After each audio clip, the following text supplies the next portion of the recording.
Welcome back to Next Stage Podcast, everybody. We got Conor Andrews joining us today from his home studio there. Conor, I've known you for, I think it's getting close to 8 or 9 years. In my world, he's one of the central figures of the local music scene. Let's call it the greater Danbury area, from back in the old Cousin Larry days, which I kind of experienced the dying tail end of in like 2009 after that. And then he's been involved in a lot of different projects. I think you've played with just about everybody I know in some capacity or other. Involvement in Georgetown Day, which we were talking about, and just a local legend in your own right. And I'm glad you came on, man. We've been wanting to get you on here for a while. And I guess your most recent thing has been building up this studio there, that your beautiful studio that you're joining us from. And so is this like, are you going to be recording from in there, getting people in there? Like what was the vision behind getting the studio put together? Well, thanks for the kind words. The vision really, I mean, when I first came to Danbury, which was at its own sort of tail end of the Hat City scene, some years before I met you, I was only there because my band needed to record its record, and we found this studio that was in the basement of a rock club called the Empress Ballroom, and we went nuts with the record. We worked on it for over a year, and we had these tunes, and listening back to our demos, I think we were pretty sloppy and drunk a lot of the time, but we had a cool sound, and it came out nice enough that we just kept working on it, and we made this great sounding album. And I just stuck around the studio and became an intern there. And,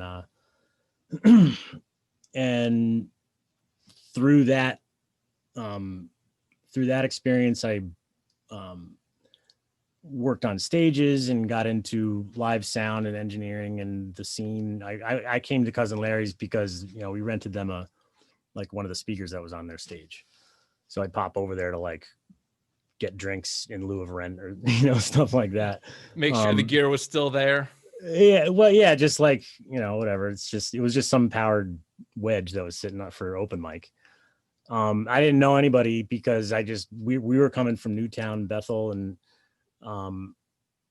so before I got involved with playing out with people there, I was just living in that studio, just learning the stuff. I learned quite a bit when we made the record, and then I started working there and made my own record and sort of bushwhacked through how to do that stuff by myself. And I just fell in love with it. It was such a great feeling to have the tools and sort of the only thing in between the thing you hear inside getting outside so you can hear it back, like that experience of recording, is just learn the equipment and learn the technique. And when the place ultimately went through some changes and the upstairs became the Heirloom Arts Theater and the owner of the studio moved away, I just wanted to get back to that. I just wanted to get back to that studio, sort of experience or that feeling. We had an art show in there. So it was I just love the reason that people come together in a space like that, for no other reason than to create something. And so wherever I've lived since then, I've tried to sort of eke out a little existence here or there, wherever it may be.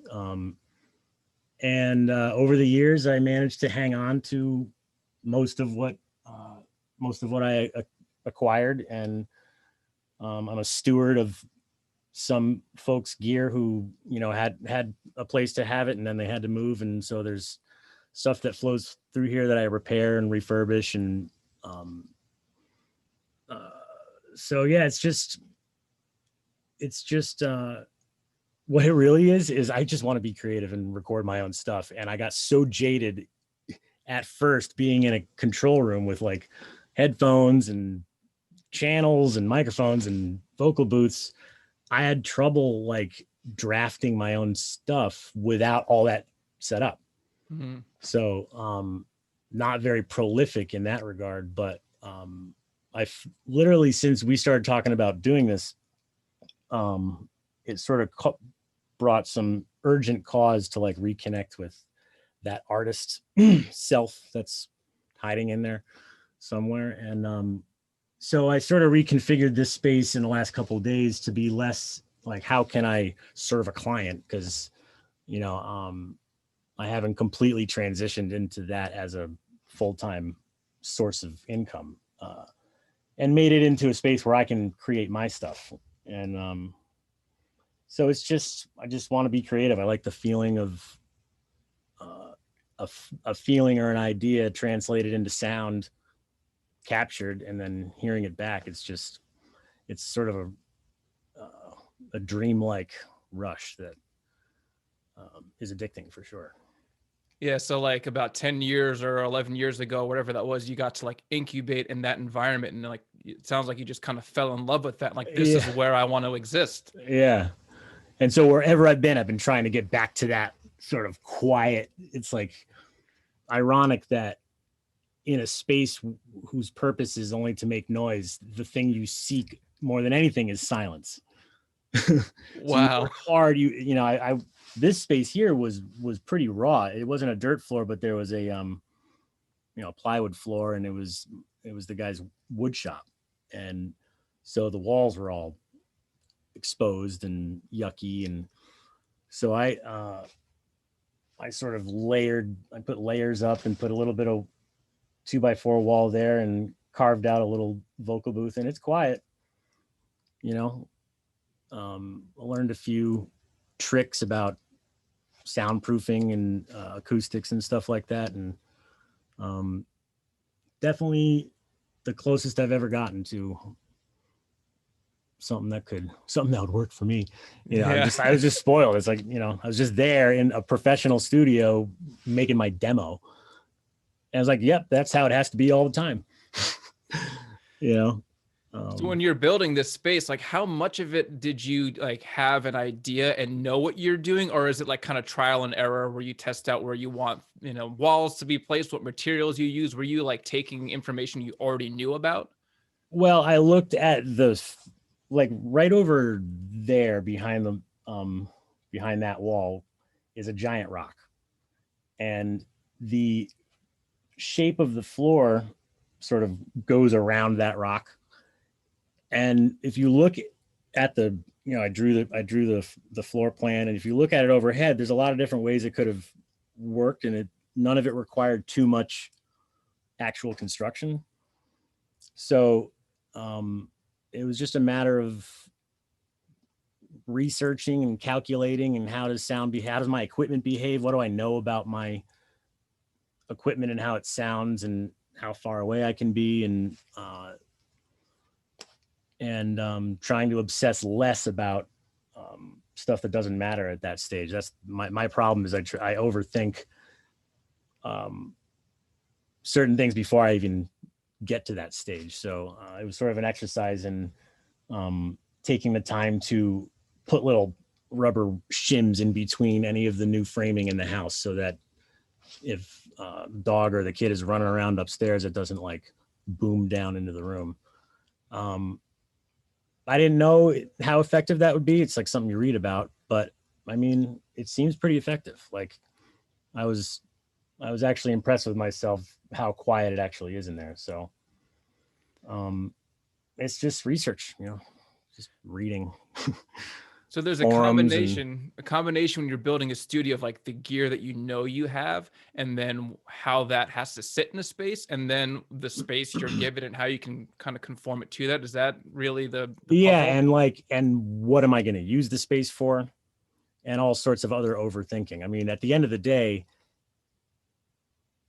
I'm glad that I sort of didn't push the construction and the configuration and I was going to put the snake in the wall and put a little patch bay mounted in there so you can plug mic cables right into the wall, and wire the headphone system. So those little jacks that like placed, and as though I was going to have bands in here all the time. You know, like that's one problem with my design criteria, is trying to get back to this like multi-room studio. That's not what I have. So this is the first time I sort of thought about myself and how to maximize the quality of sound that I can get out of this equipment. And it's a slower process, but the end result is, I'm finally getting stuff laid down that I can listen back to and be like, yeah, that's something. Now, how much does the space really matter? Because you hear about these legendary studios, like there's, maybe Muscle Shoals or Abbey Road, and then Sound City. And is it really the space, or is it what comes out of it that then people assign some mystical quality to the space? That's a little bit of a chicken or the egg. Yeah. It's like, I wonder how much is that these are just perfect spaces, or they just made really good music. People think, you got to have a studio like that to do that. Well, I should take that back. It's not, it's the space came first, and there's definitely scientific acoustic properties to a space that are knowable. That being said, those dimensions are not like absurdly uncommon or difficult to manifest. So someone has to put energy into a space that is not a studio to make it a studio to begin with.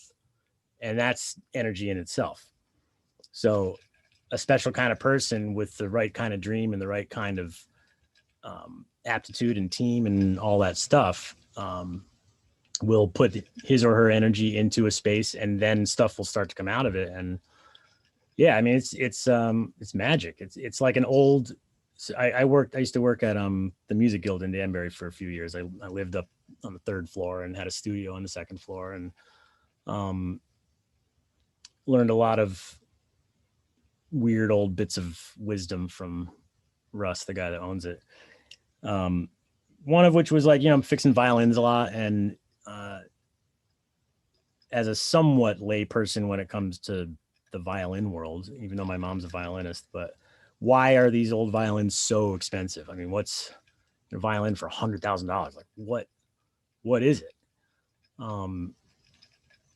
So again, like a Stradivarius, there is a geometric and physical, scientific, like biological, almost like the wood and the construction. There's properties there that are acoustically wonderful.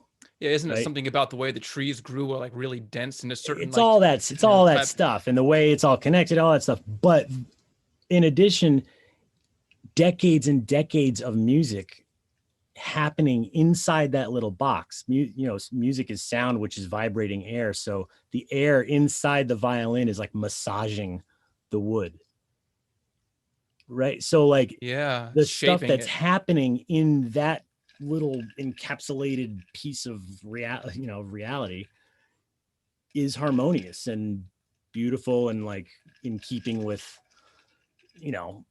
all manner of sacred geometries, and like, it's cool. It's like music is harmonious, and it's waves, and it's all happening and bouncing around in there. So that has something to do with it.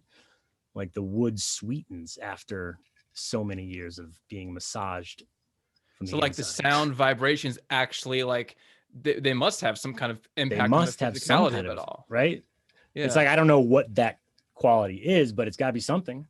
Yeah. Because an old instrument that's been treated well and played for a long, long time does have a certain aged sweetness to it. So if you play like really bad violin on a good violin, would it sound worse after 100 years?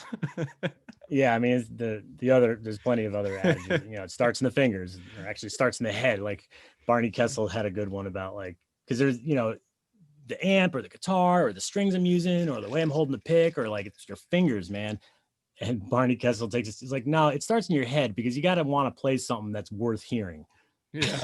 Like if your idea is crap, then yeah, come out of really skilled hands, but no one's gonna want to hear it. Doesn't matter what it's going through at that point. Yeah. Well, I guess that kind of, in a way, dovetails against the question about, like, the studio and how important is the space and all that. And, you're probably right. It's a multi-level answer, because someone who's knows how to set up a space right will know to do weird things with it that are going to translate to tape well. That I remember watching about Muscle Shoals. The drum kit was up on some like really high, weird riser in the corner that was almost like above everyone else, but something Mhm. about it like worked or whatever. So there's probably, as you said, somebody has to have an idea of how they're using the space, and then what that's going to do once it hits, the recording Yeah, I apparatus. mean, like with almost all things music, uh, there's the joke of like jazz is like karate, you learn it so you don't have to use it. And any of the greats who are they always say like, oh, theory doesn't matter, but like, meanwhile, we're all like trying to figure all this stuff out using the theory. Um, it's a balance between like knowledge of the existing theory and science behind it, and then just experiments, just do something, do whatever. You're in a space, put the drums up there, see how it sounds. Like the whole concept of reverb and like trying to get that to happen in a small, in a tank, but they'd pipe the sound into another room where they had an oil tank and stick a mic in there and see if that works. Yeah. It's like cheese. It's like, oh, that milk is gross. You think we can eat that? No, hold on, man. Let's I turn it into dare, some. it's pretty good. Like that works. So, I mean, it's a lot of that. Like, um, that I couldn't recite the quote, but Brian Eno had a good little soliloquy about, all the coolest things in music and art for that matter come from someone breaking the established paradigm. So take distortion on a guitar. That is the sound of an amp overdriven, like beyond its design capacity. Being It, mistreated, essentially. yeah, but it has become a canonical element of what we perceive as music. There's a whole discipline and technique behind achieving certain kinds of distortion, right? But until someone did that, probably just so they could be heard, Yeah. um, it's a lot. It's like that. So I mean, once I sort of relaxed into that, because I would think about all that stuff as I was trying to piece it together. I'd spend all my time like chasing some dragon of sonic perfection and not coming around to spending too much time actually experimenting with the sound. So I learned quite a bit. It was like going to school. I had a bunch of hard drive catastrophes, so I learned all about optimizing the storage. I mean, it sort of starts if my rig is a digital, at the end of the day, it's digital. That's like the needle. Everything comes to that final point of capture that is the analog wave being chopped up into bits of data. I need to depend on that, right? I can't be like in the middle of a magic moment and then, oops, it's not working. Well, why the hell not? Well, because the hard drive that you're using isn't like compliant with there's a bunch of stuff like that. When you get into the multi-track and tying, digital components together, every single piece starts to matter. So it was crash course for a few years and that kind of stuff. And I'm finally here. The guy that owns this house is a musician himself and really cool guy, and had his shop down here and just sort of let me go nuts. And So it's nice. essentially, it's like, I'm excited to sort of collaborate with people. And it's a shame that like being together in a room is such a difficult prospect now. But got a couple things done over the summer.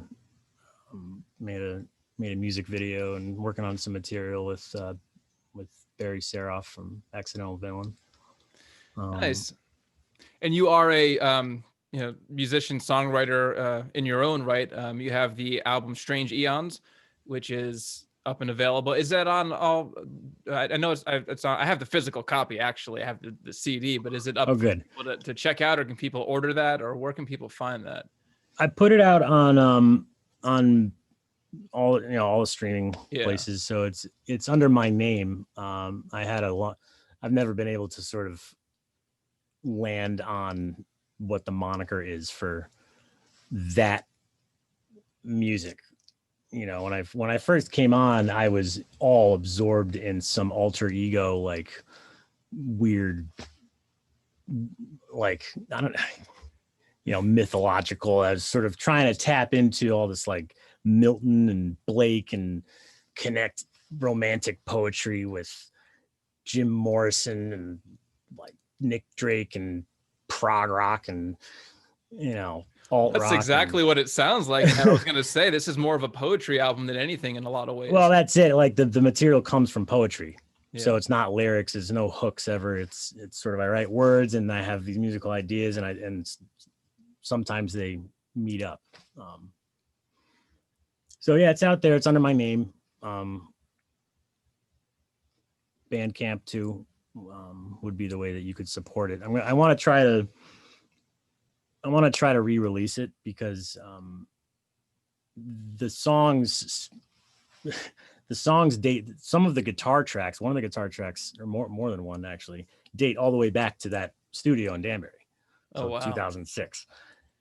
So I made this one record and it was a college project sort of quality. Like I learned how to multi-track myself on that one.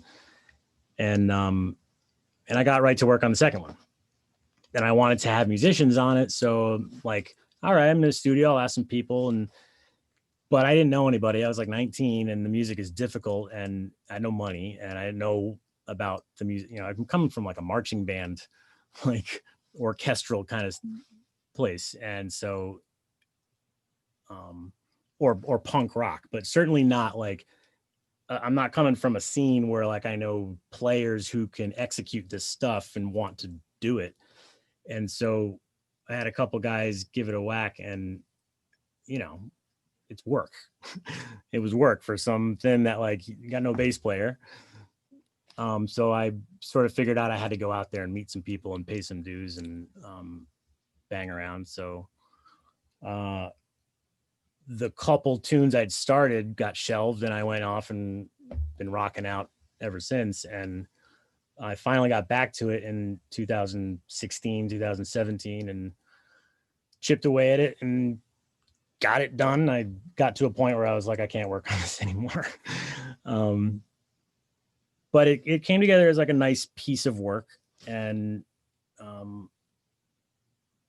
but it was, the mix was rushed. It's sort of a wall of sound kind of, it sounds great in your headphones, but after listening back to it, there's pretty fundamental, easy to fix issues that I would like to, if I can, get it fixed and put it out, with support if I could find it, or not. But I don't want to let it just sit the way it is. I put that out myself, and I'm not going to bankroll another run of physical copies. But that the half of the songs that like didn't get like a deep mix, I would like to give that a chance and put it out for real, so to speak. So this was kind of like a time capsule piece in a way too, because you said you're taking from recordings from way back in your early incubation days, and now, trying to get all that to work with newer takes and stuff. It's got to be weird to have to mash different worlds together that way. Yeah, it was very weird, especially the one tune that I wish I mixed better, because it was the one that I disliked working on the most. It was Ode. I forget what track it is, but it starts off real slow. And there's a major tempo change that happens. Yep.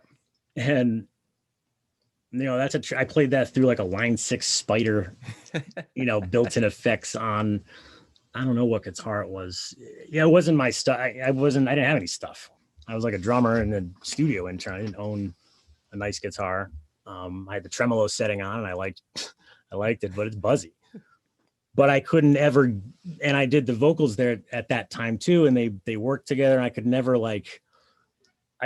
recreate the feeling of that take. So I just learned it the way it was. You want to click it and you want to sort of produce it And but like I said, there's a balance between sort of the theory of it all and the science and the technique. And at least if you're the artist and the engineer, like there has to be a line. You can't just be both all the time. Yeah. Now, how You does that know? work for you? Because you are very much like a poet, I would say, in spirit and in actuality. I have your poetry book here, actually. It was Slow Motion Chases in the Dream Garden. Oh, you got that one, huh? Yeah, Wow. yeah, you gave me a copy of that. So like you're clearly a poet, but also the tech engineering side. Like is it hard to like bring those two worlds together when you're either composing yourself or involved in someone else's project to like not feed either beast too much? Um, like I find it when you talk about like bringing the two worlds together, uh, my mind and I think human minds are not unlike, um, the needle on a record player. You can only be in one spot, one space and time at any given time. I can't be two people at the same time. Because if I'm engineer while I'm trying to, this is a very basic example is I'm engineering and we're going to record my band's show. And if I don't stop thinking like an engineer, I'm like looking at the screen the whole time. I'm not in the moment where I'm supposed to be. I'm in that moment, but I'm supposed to be here. So the more I separate the two tasks, like if I'm in here trying to connect everything, I've been trying to sort of learn more about electronic music and sequencing and MIDI and um, synchronizing pieces of equipment to work all together. And if I spend a bunch of time getting it set up, by the time it's done, I don't have any ideas. I'm Mm-hmm. thinking about, masters and slaves and BPMs. And that's at least the way I am. So I like to, if I'm going to be an artist, I like to get up out of bed and be an artist, if I can. So it's like you can do all the setup on one day and Yeah. then you have to like reset and then reemerge Yeah. ready to then use it. I'm an effective engineer when it's someone else who has to be creative because it's really not on me to conjure the magic. I just have to add ingredients and but some people seem to be able to do it. My hero is Frank Zappa. I was listening to him since a young kid, and that's where I get the idea of like you can just do it. You just do everything. Just do it all. Just all I got to do is learn it. So there's some truth to that, but we can't all be Frank Zappa. Like, yeah, you kind of have to be wired a certain way. I think it's one of the kind of double-edged swords about having heroes or idols is that you can look at somebody and think like, oh, like they're a human, I'm a human, why can't I be like that human? But then it's like humans are so variable in their just given like wetware, if you will, in your brain, and then the experiences that shape that it's almost impossible to compare, but you still want to strive towards that. It's a weird. yeah. I mean, when you look up to guys from that time period, music was like a gold rush in the 20th century. There was there's so much ground to break that you didn't have to work that hard to find new ground. It's like sort of mixing ingredients, like and there was a big industry behind it, and there was a lot of economic support for the product that you would generate because there was no other way to get it besides at the record store or at the show.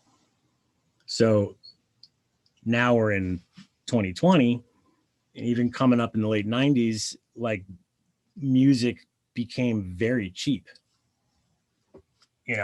and so you're competing against everybody else who wants to make music in the world to get the attention of an audience who doesn't really have to pay for it if they don't want to. So it's not a really viable like way to make income unless you're going to hustle it and work it as hard as you possibly can, and hopefully get some support for your art so that you can address your muse when you're not entertaining the people. But looking at it as a career it can be dicey. I chose to, for a variety of reasons, to kind of indulge my sort of computer geek technical side as a way to support my quest to connect with the muse. Sort of putting that off. I'll get back to it. I'll find it again. It's in a pile somewhere. In the meantime, I need to get my life in order and take care of myself and pay my bills. And so it's less of there's less pressure on the music for me to actually provide, sustenance. But I guess my point is, in terms of creating the art and balancing technical with artistic, just as much as you can, whenever you can, make time for it. If that makes sense. But yeah, no, certainly. And you kind of glossed over a few different things there with the concept of when there was that gold rush of music. And it's true, there was a lot of ground to break. And you mentioned about, the difference of limited ways to get it. And now we're in this kind of almost opposite side of it where anybody can make and put up music for relatively little investment. It used to be like a studio was a fortress that you had to like kind of trick someone to get you inside of, and a lot of those early iconic bands, they had really money hungry type managers who were trying to make a name for themselves as a whatever, and saw these bands as cash cows so they could just pump all their energy and let the band be the band. Now people have to be both. You don't have a Andrew Oldham or Brian Epstein who just wants to be a businessman handling it all. Like, you guys be the artists. Now you have to be all of those things. And as you mentioned before, you can't be two things at once. No, it's difficult. I was talking about this with my little brother the other day. Just songwriting, the singer-songwriter wasn't really a thing until recently. Like there were songwriters and there were singers, and there were managers, and there were all the different things that went into music had people whose lives and minds and bodies were dedicated to that thing, and they did it with the wholeness of their spirit. And yeah, like you said, now we're sort of all spread all over the place. We gotta be graphic designers so we can make our own flyers, and we gotta do all the, if you're a drummer, forget it, you're sequencing and you're the guy with all the stuff in the background. And but at the same time, like at least in my opinion, some of the most effective, and this is only recently that I'm seeing this, but I feel like there was this, so the 20th century set this standard for like, yeah, we got to get this album and it's got to be like Dark Side of the Moon, and it's going to be brilliant, or it's going to be this magical live record, and whatever. We're trying to live up to that stuff. And meanwhile, the music is becoming cheaper and cheaper, and the technology is becoming cheaper and cheaper, and it's easier and easier to get something that sort of approximates that sound from a scientific. But why isn't it that? Why isn't it as special as that? Why isn't music special? For like the late 90s through the aughts, there was, like, when you talk about mainstream music, it just wasn't special. There wasn't, at least in my opinion. Well, I think I have an answer. I was thinking about that too today. It's the attention. So attention was much more focused in that time. There was not as many options. So focusing many people's attention on a small number of musicians made them seem that much more larger than life. Now we've got It's like when you walk into to buy deodorant and you see like an entire wall of deodorant, you're like, I'm so mixed up in like what to even choose, Yeah. you know. But if there was only like one kind, you'd be like, I've been an Old Spice man, my grandfather was an Old Spice man. You think it's like the only thing, and so it's got to be the best, you know. So I Yeah. think it was easier to focus attention back then, and now everyone's fighting for attention, especially with like the social media and online platforms. It's like a whole like, you know, a game of where attention's currency, you know, it's being treated so differently.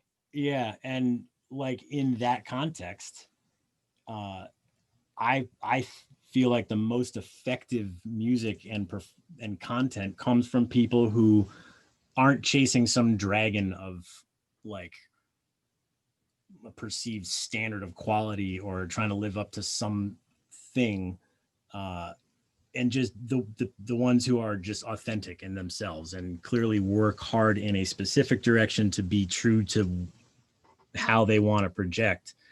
And there's stuff about their content that if you held it up to scrutiny the way you would as a music critic of, you know, 60s, 70s, 80s, 90s, you know, and that's what your concept of music is before you're like in the bedroom with these guys and they're sort of playing on in their basement with a phone, you know, and then they add a couple little things here and, you know, there's just this real sort of gritty, do-it-yourself authenticity, sort of voyeuristic, like closeness to the actual artist that wasn't there before. And you got to be relaxed in yourself to produce content like that. But once I'm finding the more I relax and try to sort of like live by those simple, like the best camera in the world is the one that you have. You know, like stop chasing dragons and sort of get to work. And it's tough because dragons are fun to chase and like but you never catch them. So like, Yeah. at a certain point, In a weird way, it's kind of safe to have a target that you're aiming for, even if you won't achieve it, or even if you did, if you completely mimicked whatever was your favorite album or band and got all the right instruments to sound exactly like that, no one would care because it's already been done, you know. Or you can, you know, make excuses why it's not exactly like it. But you know, there's something that seems kind of safe when you have a projected goal to strive for. But if you're like, I don't know what to imitate, then you're kind of, how do you know? How do you measure yourself? yeah, and again, that's one exercise that has its time and place. That's a meditation on who am I and what do I want to do and how, and that has its time. You can't get away from thoughts like that, but to let it detract from like how often or how intently you actually address the muse is a mistake that I've made over the years, and I'm, you know, trying to rectify by like, you know, enough. Like, what is it you want to say? How do you want to sound? Like, and I start playing. Oh, I got to fix it. No. Like, stay there and, you know, like it's not time to plug stuff in or wrap cables or. So that's the thing that I combat is like shutting that off and just, you know, clean it up later. You don't even have to use it, but like just play the guitar. Just relax. I mean, that's the thing that in this frenzied age, and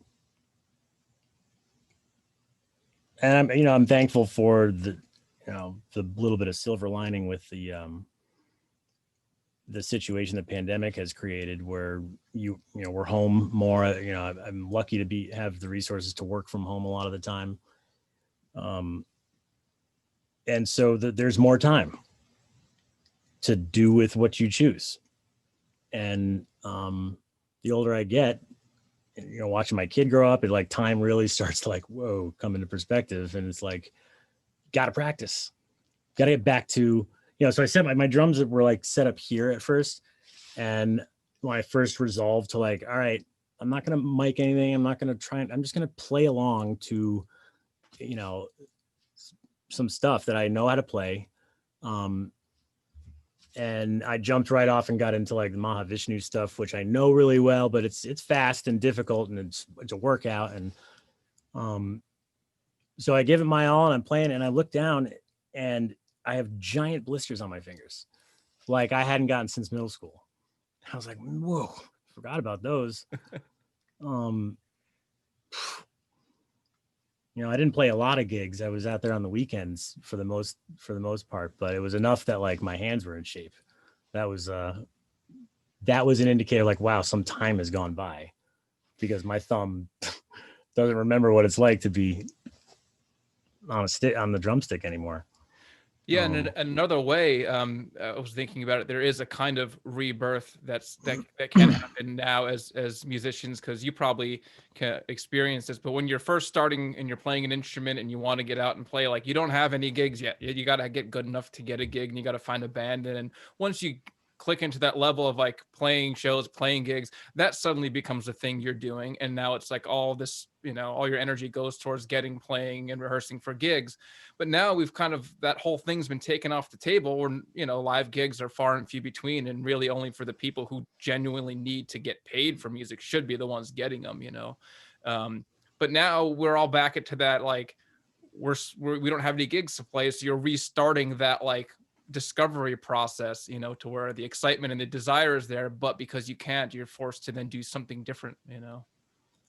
Well, yeah, as awful as the pandemic is, in its own right, there are a lot of beautiful side effects like that one, where if you force a whole population of people to think outside the box, that in itself is not a bad thing. It's tough, and people are suffering, and I can't discount that in the slightest. But I basically, the way I support myself is thinking outside the box. I try to find solutions, and it's exciting to see everyone thrown into that way of living. It's scary to be living that way for the reasons that we are. But I feel for my friends who do rely on music and performance in particular to support themselves. But it's exciting to see everyone get better at so many different things. It's exciting to see this platform and this technique, and like at first, everyone's like, I'm Skyping these lessons and figuring it out. Like, watching everyone figure it out all at the same time, and seeing this new like way of connecting and communicating and hopefully collaborating come about, it's like a dream come true. I mean, seeing social media develop for the basically the pointless thing that it is, other than to sell ads and make some people rich. Like, there's no like direction that it goes. It's just, here's a soapbox and we are going to make bank off of you. But a more focused type of platform where, say, you could post your gig or you could post your project and get people to play on it, and coordinate performances, and like just a sort of a musical landscape that obviously there's a bandwidth and latency issue, but people are attacking that. People are trying to figure out how to make that happen and not be in the same place. And that right there, if you think about the sort of the physics and cosmology behind what we're attempting, that being in two places at once, that's sort of like the time travel magic. That's the Pandora's box that looms in the distance of every crazy epic sort of, mythological quest, transcending our limitation. So, and kind of echoing back to what you said very early on about like distortion came by somebody, in a sense, driving an amp to do something that it wasn't meant to do. Like, what you're hitting on about the social media and the streaming and the online platforms, it's sort of like now we're experiencing that point where people are figuring out how to make music function in this, you know, new way of using a thing. You know, you said social media, well, it's a soapbox where they're going to make money off of you, but like maybe in the same way someone discovered distortion that then transcended what music can do, this, you know, hacking of what the social platforms might translate into a new way that we, you know, our kids grow up where music is in a different environment than the old theater halls. Yeah, I'm hoping that the skills that come from this experience across the board and across the generation will keep the free space alive. Like, because to what you said about like hacking the social media and sort of breaking it to make something new. Unfortunately, I think they learned their lesson from MySpace. Like, we hacked the shit out of that and broke it numerous times, and now it's this weird lifeless blob of ads and like the stuff that we all our blogs and tracks that were on there are slowly just fading into nothingness, and it's eventually going to just like merge with AOL or something like that. So, I mean, if Facebook, I mean, you guys experienced this, we were talking the other day about the compression and they'll just shut you down if they want to. Yeah.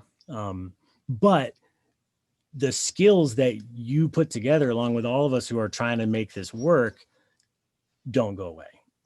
And so eventually I believe and I hope that there will be some kind of a open source or some kind of not commodified platform that can provide this utility and experience to the world. That's probably a ways off, but something that has to exist outside of the like ad driven model that like the old newspapers ran on and that all media has run on since then, which Facebook has just, you know, got a new skin on it, but it's still the ad driven information, you know, like we're gonna put out, we're gonna, you know, encourage whatever is going to sell ads, you know, so playing that, having that business model is going to inevitably turn into something that like people who are looking for truly engaging, interesting content are gonna get sick of it. Yeah.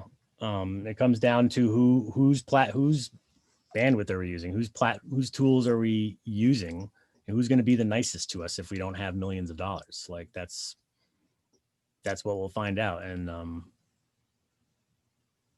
so it's definitely, it's interesting and exciting, but it's also lonely, you know, like you could talk all day about remote jamming and stuff. And again, myself, who this whole time I was like, yeah, I got to get back to the studio so I can make that record and play with myself, because that's so fun.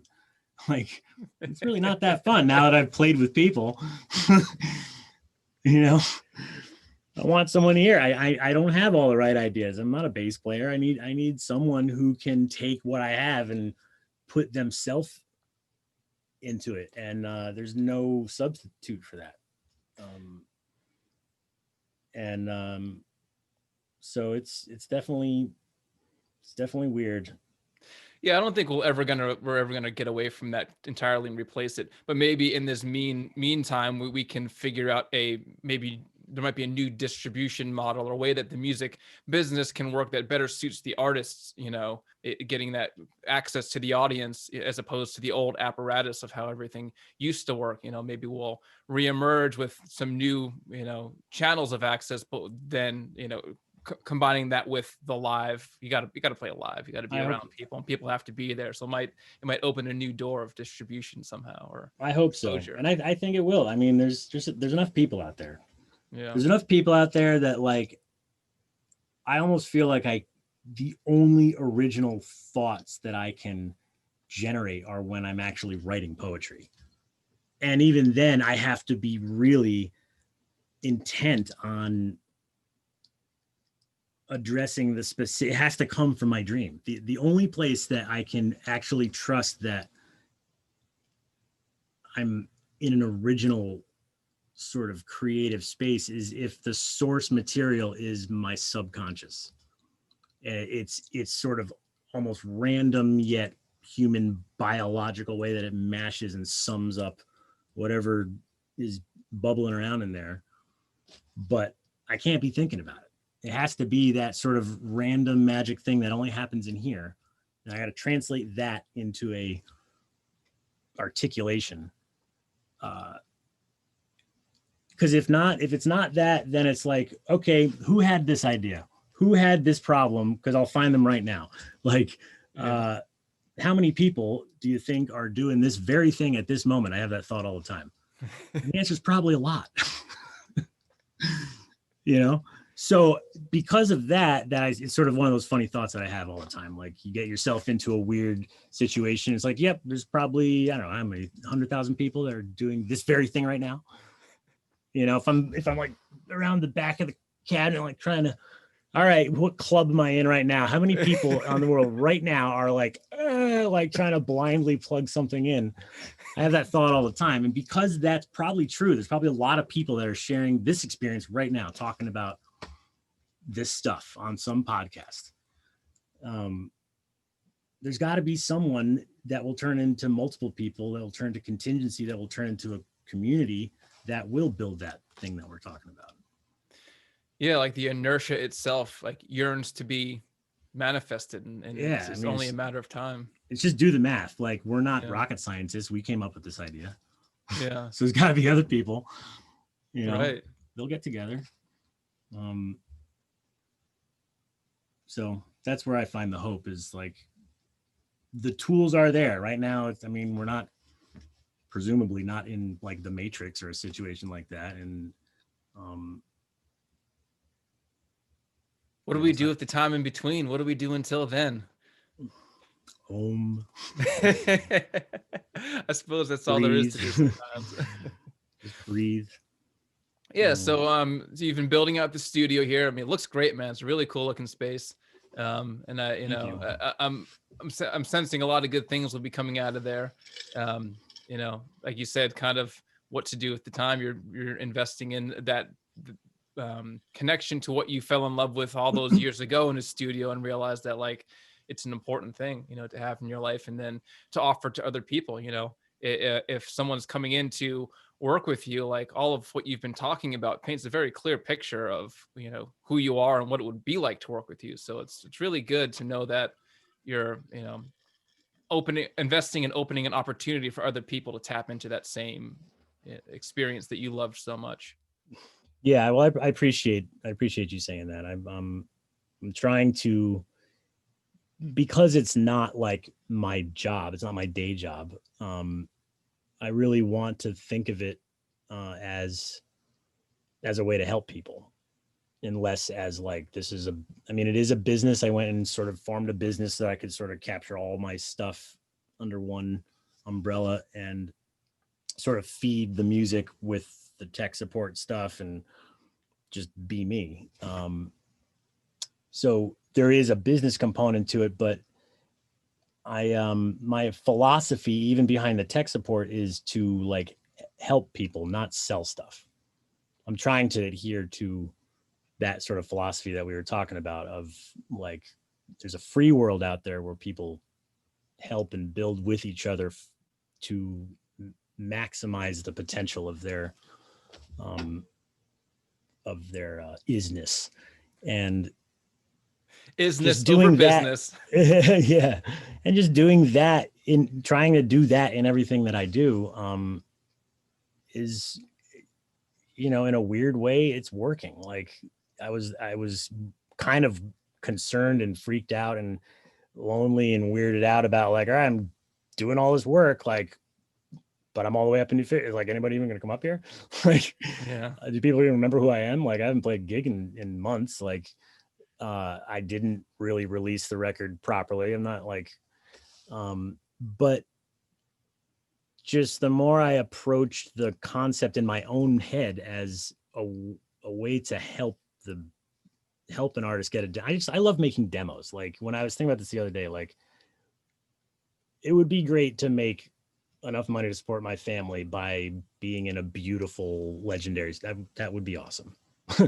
You know, but what we were talking about, and we've talked about many times in terms of like how sort of pretentious music can become when it's overproduced and overworked. Where's the real magic and the real greatness is always in demos. It's always the first thing that band did is always cool to listen to. Like no matter whether you like it or it's good or not, it's always like, oh, that's the spark. That's the thing. There's the big bang right there. Yeah. And being a part of that, even though it's not lucrative and it's weird because there has to be some kind of way to support the space and the electric and all that stuff. So money with friends can sometimes be, a weird thing to deal with, but making demos and being on this level of, it's always like a new project. I got these tunes. I sort of worked on them in my bedroom. Like, can we like build them up?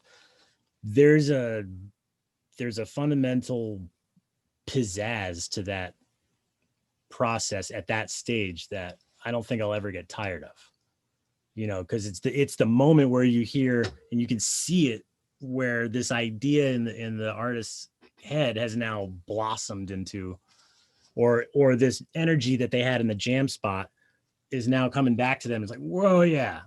Like that, being there on the ground level for the first time that happens with an artist or a project or whatever is, that's the best feeling. It doesn't matter how much money is getting transacted, if anything, because if the stuff is cool, and I have a pretty broad definition of cool, there's very little that I will actually complain about if it's done with, integrity. And even if it's not, there's plenty of fun crap out there too. Like that's the good stuff. Yeah, and I guess as you said, because it's that fresh energy each time, even if it's different incarnations of it, it kind of reminds you of the perennial nature of this type of, art and creativity, especially music, because it's ephemeral. Until there was recording equipment, there was no capturing of it. It was always had to be reborn each time. But now that we have everything recorded, when you're that close to the like seminal moment when a band is like having their first blossom, it's like, oh, this never gets old. And then it reminds you, yeah, I remember when I was that person, and hopefully there's going to be more people like this, so let me be a link in that continuum. It sounds like what you're saying. Well, I mean, there's that sort of being there for that moment of change in the career of a person, but it's also just kind of like, it's part of this sort of mentality that developed after becoming a father, that like, yeah, I'm not going to chase this kind of self-destructive rock star thing anymore. That was actually, in retrospect, not the thing that I should have been chasing at all. It made me very unhealthy. It got me in trouble, like a lot of stuff. What am I chasing? Chasing that good feeling of being young and in awe, and that sort of exhilaration. That's what all of us are chasing, is that feeling of, and that's a feeling that pervades the demo process. Like, no matter how old you are, no matter what stage of your career you're in, you could be a rock star, but if you're going to go off one of my favorite Dave Grohl pieces is the Pocket Watch demo that he made in '92 that had like a lot of the tunes that became early Foo Fighters tunes. And, he stopped off at some little place in Michigan or wherever and put it down on tape. And there is this energy there that, at least between that stage and the first record, which is also all Dave, there was something that was lost. Like the record, the self-titled album is obviously, I love the Foo Fighters. Like and that was the first major record. But if you listen to the demos, there's this blistering hot sort of freshness that, nobody knows what this is. Nobody might not ever know what this is because he's on tour with Nirvana or whoever. Right. And he stops off and makes these little demos, and that's just what it is. And later on it surfaces on cassette.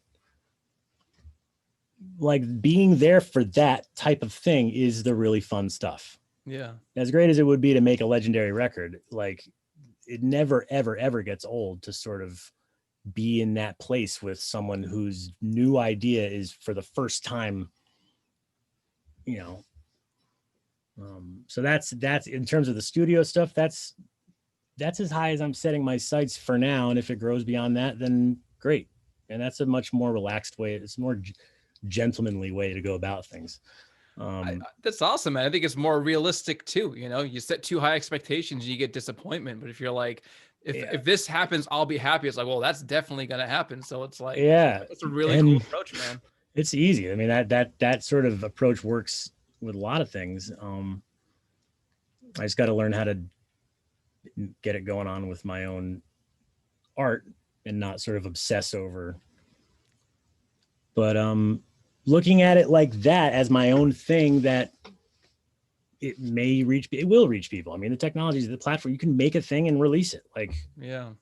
So there's nothing to chase other than your own truth.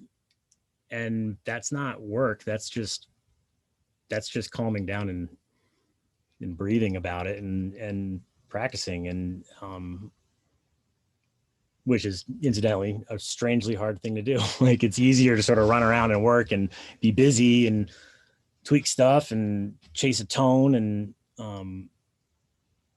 but when the pandemic really first started to have lockdown effect, one of the first comforting things I heard, because it was a bunch of like discomforting things that were dominating the airwaves. But John McLaughlin, who is another hero of mine, went up on social media and was like, all right, everyone's stuck at home, there's no gigs, it's time to practice. Now is your chance. You know, you don't have to, there's nothing to do. Like, took the garbage out, you walk the dog, I mean, you're sitting at home, practice.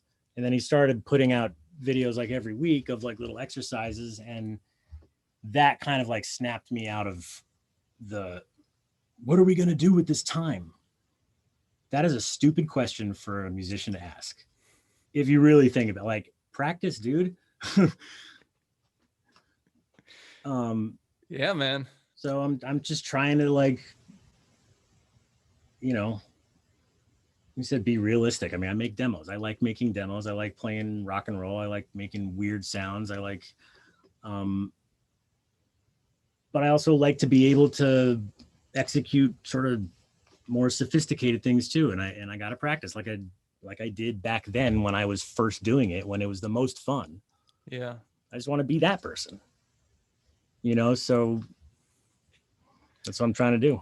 That's great, man. I mean, that's like the perfect place to leave it, I think, for now, is make demos and practice. I mean, that says it all. Yeah. Awesome, man. Well, I really appreciate you coming on and doing this. It's been long overdue. I'm sure it won't be the last one. You know, it's like talking with you, I'm always like, there's 1,000 conversations to be had. This is fun throughout these.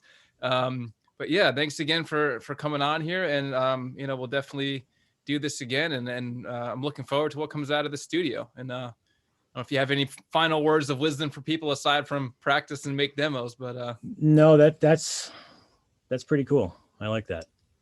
Awesome, man. So I'm gonna get to it. Thank you very much for having me on. That was fun. Yeah, man. We'll do it again. All right. Thanks everybody for listening. We love you all. Talk to you soon. Bye.